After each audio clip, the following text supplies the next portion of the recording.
지금부터는 미국 국무부의 비밀 전문에 담긴 1980년 5월의 진실에 대해서 탐사보도팀이 취재한 내용 계속 이어가겠습니다. 오늘은 광주 민주화운동 당시 미국 정부가 어떻게 대응했냐 하는 내용입니다.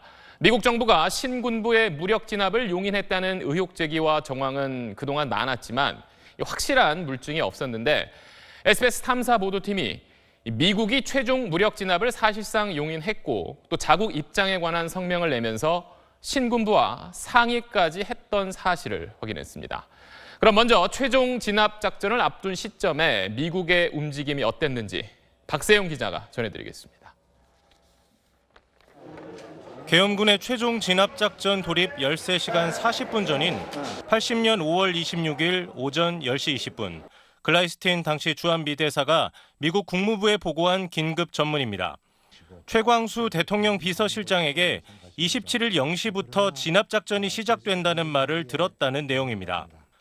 글라이스틴 대사는 광주의 무법 상황이 길어지는 것의 위험성을 알기 때문에 한국 정부에 군사작전을 하지 말라고 하진 않았다고 보고합니다. 광주의 참상을 알고 있었으면서도 최종 진압작전 계획을 전달받았을 때 사실상 용인하는 자세를 보였던 겁니다. 글라이스틴 대사는 그러면서 초기 상황을 악화시킨 공수부대에 관해 언급합니다. 공수부대 초기 행위가 아주 걱정스러웠다며 탈환작전에 공수부대는 배제했으면 한다고 최광수 비서실장에게 말한 걸로 기록돼 있습니다. 바로 뒤에는 그래도 공수부대는 투입될 것이라는 판단을 덧붙였습니다. 그 뒤 1989년 미국은 5.18에 관해 낸 첫 서면 입장에서 최종 진압 시작 전 시민군이 중재를 요청했는데 글라이스틴 대사가 자기 역할이 아니라면서 거절했다고 밝혔습니다. 전두환의 그 강경 진압에 동의를 하는 이런 모습이 곳곳에서 확인이 됩니다. 그래서 지금까지 미국 쪽에서 잘 몰랐다, 책임이 없다가 아니고 잘 알고 있었다. 계엄군의 강경 진압을 사실상 용인했던 미국은 그 불똥이 반미 감정으로 튀는 건 걱정했습니다. 당시 광주를 장악한 신군부는 방송을 통해 미국이 계엄군 투입을 용인했고 군의 광주 통제를 격려했다고 선전했습니다. 그러자 미국은 해당 방송을 중단하지 않으면 국무부에서 단호하게 부인하는 성명을 낼 것이라고 두 차례에 걸쳐 계엄 사령관과 대통령 비서실장을 압박한 걸로 비밀 전문은 기록했습니다. SBS 박세용입니다. 미국 정부가 당시 신군부와 조율한 내용은 더 있습니다. 미국은 계엄군의 강경 진압 문제를 상세히 파악하고 있었는데 이에 관해 성명을 내면서 신군부와 사전에 상의했던 걸로 드러났습니다. 이어서 장훈경 기자의 단독 보도입니다. 공수부대가 총검을 사용해 수많은 부상자가 생겼다는 소문이 돈다. 상당한 군사력이 투입될 것이고 이미 충분한 피해를 입혔다. 비밀 전문을 보면 미국 정부는 처음부터 계엄군의 과잉 진압을 상세히 파악하고 있었습니다. 문서에도 보면은 최초 사망자가 농아라는 사실을 이렇게 밝혀냅니다. 그런데 그때 당시에 광주에서는 거의 그런 내용을 알 수도 없었죠. 굉장히 5분 단위, 10분 단위로. 전남도청 집단 발포 다음 날인 80년 5월 22일 주한 미국 대사관이 미국 국무부에 비밀 전문을 보냅니다. 23일 발행되는 한국신문에 실릴 수 있도록 22일에 국무부가 성명을 발표하길 바란다며 초안을 보낸 건데 전문에는 신군부와 청와대가 성명 초안에 동의하는 건 물론 환영했다고 기록돼 있습니다. 또 성명이 발표됐는데 진압작전을 하면 미국이 난처하니 적어도 이틀 동안은 군사력 동원은 하지 않기로 확약받았다고 돼 있습니다. 거의 그대로 발표된 국무부의 성명은 평화적 사태 해결을 위한 대화를 강조하면서도 외부 세력, 즉 북한이 상황을 악용하려 할 경우 강력 대응하겠다는 내용이었습니다.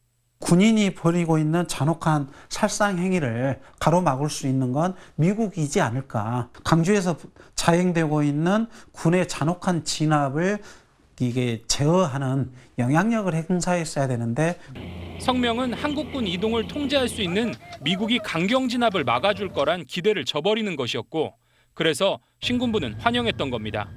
SBS 장훈경입니다. 네, 이 내용 취재한 박세영 기자 나와 있습니다. 오늘 저희가 전해드린 내용을 좀 정리해보면 미국 정부가 최종 진압 작전을 사실상 용인했고 또 그전에 성명 낼 때도 신군부와 협의까지 했다는 건데 네. 그동안 미국 정부가 밝혔던 입장과는 좀 차이가 있는 거 아닌가요? 네, 맞습니다. 그 5.18 민주화운동에 대해서 미국 정부가 공식적으로 입장을 밝힌 게 딱 한 번이었습니다. 전두환 씨가 대통령 자리에서 물러난 게 1988년이거든요. 근데 그해 여름에 국회에서 5.18 진상조사 특위가 만들어졌고요. 네. 이 특위에서 이제 당시 글라이스틴 대사를 불러서 국회에서 좀 5.18 관련된 증언을 해달라고 부탁을 했는데 네. 미국 정부가 이걸 거절을 했습니다. 네. 대신 이제 정부 차원의 성명서를 하나 냈던 건데요. 당시 성명서를 보면 결론이 뭐냐면 미국은 당시 그 광주 폭력 사태에 대해서 어느 정도인지 몰랐다. 그리고 민간에 대한 한국군의 행동을 억제하기 위해서 최선을 다했다라는 거예요. 네. 근데 앞서 보셨습니다만 이 글라이스틴 대사는 이미 수많은 시민들이 살상당했다는 사실을 알고 있었고요. 알고 있었죠. 또 그 상태에서 대통령 비서실장을 만나서 불과 몇 시간 뒤면 최종 진압 작전에 들어간다는 걸 알고 있었잖아요. 네. 근데 시민 살상을 막기 위한 얘기는 안 했다는 겁니다. 또 한 가지는 이 미국이 광주 상황 또 이 계엄군의 움직임을 거의 실시간으로 파악을 하고 있었고요. 또 네.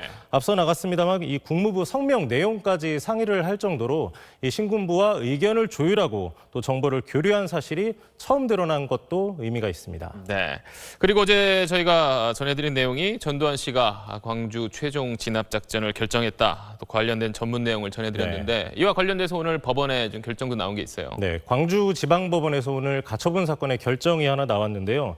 이 전두환 회고록 1권에 보면 전두환 씨가 본인은 이 5.18 진압 과정에서 전혀 관여한 바가 없다. 이런 취지로 쓴 곳이 있습니다. 이게 한 6곳 정도가 되는데 이걸 포함해서 법원이 이 36곳에 대해서 허위 사실로 판단을 했습니다. 네. 그러니까 회고록이 그 북한군 개입설 같은 허위 사실을 담고 있어서 이미 지난해 이미 출판 금지 처분이 한 번 있었거든요. 근데 전 씨가 문제가 된 부분들은 까맣게 처리해서 책을 다시 냈거든요. 5.18 단체가 다시 가처분 신청을 네. 냈고 법원이 두 번째로 출판 금지 결정을 한 겁니다. 네, 알겠습니다. 박세용 기자였습니다.